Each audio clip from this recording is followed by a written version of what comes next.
G'day everyone, welcome to another episode of the Purple Coloured Glasses. This episode I'll be going through Freo's great win down at Geelong and the other results for round 7. So let's get into it. So, the first game of the round, we had West Coast up against the Tigers. There was this tiny voice in the back of my head that went, maybe West Coast will get up for this game. Jeremy McGovern's back. And then common sense kicked in and I tipped Richmond and I tipped them by 28 points. Unfortunately, I didn't tip a large enough margin as Richmond gave West Coast a 109-point flogging. Thank you, Richmond. And yeah, it's very hard to see how West Coast are going to win a game this year. You'd think just playing some of their guys, get a bit of fitness back. They'll win a couple at the end of the year, and North Melbourne are pretty bad, so they probably don't win the wooden spoon. As good as that would be to see. They probably finish second or third last. Bombers are pretty bad at the moment as well. But they look really bad. Like, no real contested effort. Guys, the Tigers players were toying with them with some of the goals where they're just handballing in the attacking 50 and walking into goal. So all the easy stuff it doesn't require talent, like tackling, chasing, applying pressure. That's the stuff you're not seeing at West Coast, which is quite worrying for them. But not going to complain too much. Tigers, in terms of what this means for the rest of the year, it's very hard to read into it. Like, West Coast are just easy beats at the moment. Next game was the Cats against Freo. And Freo got up in a magnificent performance. I tipped the Cats just based on the history down at Geelong, and I felt a bit silly afterwards because Freo looked good. We got jumped in that first 10-15 minutes. The Cats were looking on song. We couldn't really stop their ball movement. Hawkins was on fire, and I go, oh, here we go. But whatever the coaches said over the phone, because we started to arrest it towards the back of that first quarter, and at the quarter time break, worked. And something I've been impressed with this year is just the messages the coaches seem to be able to convey to the players at a quarter time break. And the players seem to be able to understand that message and act act upon it. So there's been a couple of games like the Adelaide game where they kicked, I think it was 6 goals in that third quarter, and fourth quarter we, adjusted and ended up winning that game. St Kilda game we lost, but we did make adjustments in that game. That's what's impressive to see is you're not going to play, particularly some of these better sides, you're not going to have it all in your own terms for the entire 4 quarters of the game. You got to acknowledge that there are going to be some competitive sides out there and they're going to get on top of you for periods. And when they get on top of you, it's how do you minimise the impact they have? What's the scoreboard damage? Can you minimise that? And also, how do you adjust, move the magnets, adjust your strategy slightly, and communicate that clearly to the players in a way that they change the way they're playing. And I thought that was very well done on the weekend. From a player perspective, who I thought was quite good for Freo. So, Griffin Logue, sensational again. I think he's reacted very well to being dropped a couple of weeks ago. He dominated Curnow last week. This week, Jeremy Cameron, no goals. This guy was third on the Coleman, I think, or second on the Coleman going into this round. And the only way he could get a kick was down in the defensive 50. He had to get handballs off defenders to get a touch of the footy. That's how much Logue was dominating him. Alex Pearce early on, Hawkins, seemed like he was trying to body him too much. And Hawkins is probably the strongest key forward in the comp at the moment. And he didn't appear to be troubled too physically by Alex Pearce and got those 2 goals. But I think Alex Pearce adjusted the way he was playing on him. Cox and Ryan managed to roll off a bit better to support him. So that was good. To keep Tom Hawkins goalless after the first 15 minutes of the game is a good achievement. So down back we're looking very, very solid. I thought we would be a bit challenged with our ball movement without having Chapman and Young in the side this week. But I thought Clark, Walker, Aish gave us some of that ball movement. Ryan's normally a fairly good distributor of the ball. There was a bit of a chaos moment in the last 3 minutes of the game that I'll get back to. Blake Acres played his best game for the club. And he'd probably be in our top 5 best and fairest at the moment. Just keeps his width, applies pressure, wins the ball, and kicked a great goal as well. There was a lot of footage circling around in the media this week, so I won't go through it again. But he's one of those guys that I think people both at St Kilda and at Freo have been... You can see the potential in him, which probably makes him a frustrating player. Like, he can play at this level consistently. And to have someone who's probably a C or a B grader on your team to just be that solid, like, B plus type player who contributes quite well every week and is probably not one of the highest paid players on the list is a great benefit for Freo. And I think it talks to the coaching, once again, of the group is getting the most out of players, like guys like Akers, guys like Aish, young Chapman, these younger players coming through, so our development's going quite well. Up forward, I think these guys are good, but we're getting more out of them. So guys like Collier, Switkowski, Schultz, Frederick, guys are playing at their it's all like the higher end of their capacity or ability. And where that's exciting is because a lot of them are quite young still, so their ceiling could be even higher. But we're seeing this sort of consistent performance week in, week out. And when guys do have a bad day, not everyone has a bad day. So last week, Frederick didn't have his greatest game. This week, I think it was Freo's best player or second best player on ground, according to the champion data stats. 2 goals, 10 possessions, bunch of pressure acts. No Taberner this week. I think Collier didn't get on the scoreboard as much, but Schultz and Switkowski did. So those guys still apply the pressure in their game, but they don't always get the rewards on the scoreboard. And I think we're seeing that sort of across the ground. Like Brayshaw statistically had a bit of a not as strong game this week. It was still quite a good game, don't get me wrong, but you then have guys like Mundy and Brody and Sarong contributing as well. So it's nice to just have an even spread of performance. You look at the coaches' votes. I think we've had 12 players already nominated, or 15. It's a large spread of players rather than someone like Fife or Mundy or Brayshaw just getting votes every single game, and it's really dependent on your midfield group. So it's nice to see that spread between forward, mid, and defence. Thought we covered the injuries well. Lob played another good game. He's been very professional since his trade didn't go through this week in the off season, and he's just rocked up every week, played his role, provided a contest, kicked a couple of goals.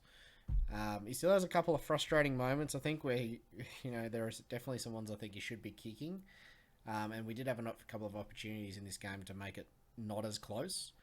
And I think it's a good moment to talk about that last 3 minutes. So I was watching it and I thought we were in control. Normally as a Freo, I put quite nervous in these sorts of situations, but we're about 15 points up.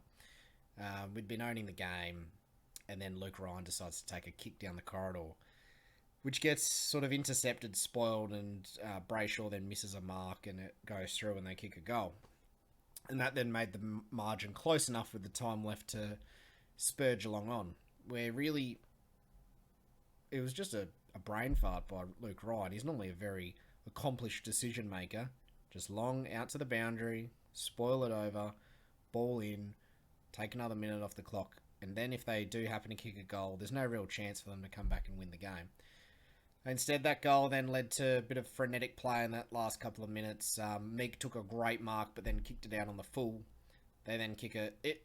To their credit, it was a good goal by Blitzarves to get it within a kick. And then we just clutched it in the that centre bounce. Mundy won a couple of hard balls there, got it out to Switkowski on the set play, out to the wing just to run the clock down. But we made that a lot closer than what it should have been. It could have been a just nice, calm 15-point margin.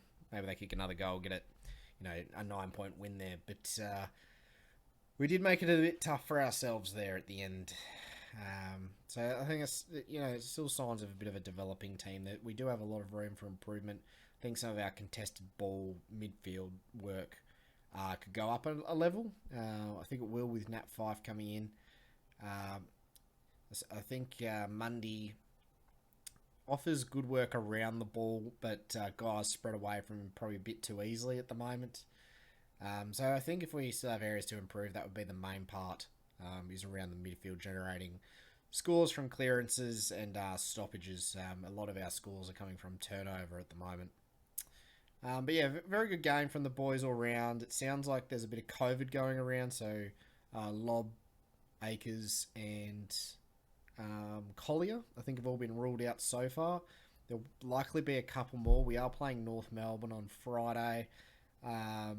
So it's an easier game, you could say. Every game's a hard game in the AFL, and once you start having a lot of changes, it can be challenging. But fortunately, we are in a position where we are playing a slightly weaker team, and we're quite healthy in terms of the injury list and who's been playing at Waffle. So we could probably cover 3 to 5, but we are in real danger if half the team's out. So if we start missing key structural players like Alex Pearce, Cox, Brayshaw, Brody, these types, then it becomes a bit difficult. But I think we can cover 3 to 6 changes against North. I think Larky's out for the tunnelling hit he had, so I think it's just Zerha up forward. But you never know. Like, they've copped a few beatings this year. Maybe this is the week where they'll fire up and deliver a strong performance.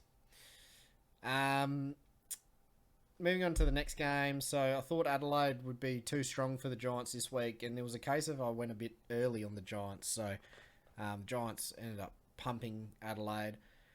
And last week I tipped the Giants against Saints because I thought they'd have that response, and I was just 1 week early on it. So they came out this week, and I didn't have the courage to stay on them for a second week. They played quite well, but I think there's also a bit of Adelaide. People are probably talking Adelaide up as making the finals, but they played well to start the year, and they played well to start last year as well, and then tapered off as the season went. And this may be just a bit of a reality check for Adelaide in that Sloane's gone down as well. They start to get a few injuries. The season goes on a bit. The younger bodies start to get bashed up a bit. How they'll actually hold up against some of these more mature sides. GWS playing for the coach a bit as well. He's had a lot of pressure at the moment, so looks like the boys came out and played for him. Then moving on to the Melbourne Hawthorn game. So the D's got up by 10 points in this one. I think they had broken the margin out to about 30 points at one stage, and the Hawks came back. Had a few moments there where they could have snatched the game, but just didn't take their opportunities. It still seems like Melbourne's not really getting out of... they're getting out of first gear, but it seems like they're more just doing enough to beat the opposition each week, which I think is a sign of a really strong team. They don't need to play at 110% every week and just blow teams off the park by 60, 70 points each week. So to get a feel for the game, do enough to make that margin and just sort of hold them at arm's length and go, look, you're not getting over us in this game. It may come back to bite them at some stage, but I think that'll just be a reality check for them. If they get that in sort of rounds, 12 to 20, they lose a game or two there. It's a nice mental reset for the team going into the finals. So they're travelling quite well. I think they had 5 out due to COVID protocols, and Simon Goodwin, the coach, out as well. So they did well under a bit of adversity for the week. Hats off to them. Next game is the Saints against Port, and I had a sneaky suspicion Port might get up for this game, but I wasn't brave enough to tip them. And it would have been a fluke tip because really Saints dominated this game and should have won by a lot. But their goal kicking was atrocious. They went down by 1 point. And the final, I think the last 10 scores in this game were all behinds. So watching it sort of go, up and one end team would kick 2 or 3 behinds, and the other team would kick 2 or 3 behinds. And then Robbie Gray, just really smart, knew he just had to score and got that crucial behind with 30 seconds remaining. Lots of chat about St Kilda shouldn't have put the game up in Cairns. Yeah, it's probably a rubbish venue to play football at, but it's irrelevant to whether they, to them losing this game. Like, kick 4 goals 18, and you go from 3-3, I think it was, to 4-18. So that's 1-15 they've kicked for the rest of the game. And some of them are just gimme set shots, like 20, 30 metres out on no angle or a slight angle. You kick 2 of them. one of them, they win this game. So they didn't even need to be that efficient in front of goal. They just butchered chances. They've only got themselves to blame for that result. Then moving on to the Blues against the Roos. Yeah, so Blues just too strong. Kind of the expected result in this game. North, still a developing young midfield. Few key defenders out. And sort of the result you expect. Cripps had an absolute field day. There was a few spiteful moments with the tunnelling incident. So I think I haven't seen yet how many weeks at the tribunal that's been offered. There was a bit of spice in that game. Horn Francis was the only one that sort of stood up, and it's a bit of an indictment on North when you got a first gamer and a first year player in his 6th game or 7th game, and he's the one like showing a bit of biff and a bit of pride for the club. I think it's good for the future, but it also speaks to a bit of the state mentally where the group's at. They just don't seem to have that fire. Where at the back end of last season, something just seemed to click, and they were very competitive for sort of a 6 to 8 week block at the back end of the season. And I think a lot of people just want to see North be a bit more competitive, that's all. Now, if they can just wait a couple of weeks because they're playing Freo this week, that'd be great. They also did us a great favour by keeping the margin close enough that their percentage meant they finished the week in 17th when West Coast are in last. So thanks for that, North. At least you did something right. Then moving on to the Collingwood Gold Coast game on Sunday. I thought this was a danger game for the Pies, and I was umming and ahhing about tipping Gold Coast, but I was glad I stuck with them. It was a very open game, very end-to-end. It wasn't one for the defensive structures and pressure around the ball, that's for sure.